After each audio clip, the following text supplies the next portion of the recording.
في الوجود. يا مصر يا اسم مكتوب للخلود، يا مصر نعيش لمصر ونموت لمصر. تحيا مصر. مصر التي في خاطري وفي فمي، أحبها من كل روح ودمي. أن ينصركم الله فلا غالب لكم. وبحبك وحشتيني، بحبك مش قادرة. نور عيني ده وانت. الحمد لله على السلامة ونورتي بلدك، ويا رب ما تفرقيها تاني أبدا. وهي أجدع ست فيك يا مصر.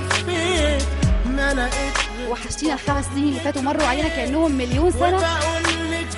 وحشتني بصراحة، وحشتني، وكل الناس عارفة قد ايه أنا متعلقة بيها وقد ايه أنا بحبها. وكأن الوقت وطبعا مستنيين بقى قنبلة من قنابل هالة سرحان. ما أحوجنا بعد الثورة لمثل هذه الأصوات، وما أحوجنا بعد الثورة ل100 هالة سرحان. فاحنا ما عندناش غير هالة سرحان واحدة، وبالتالي احنا بنتمسك بوجودها بيننا بعد هذه الثورة المجيدة.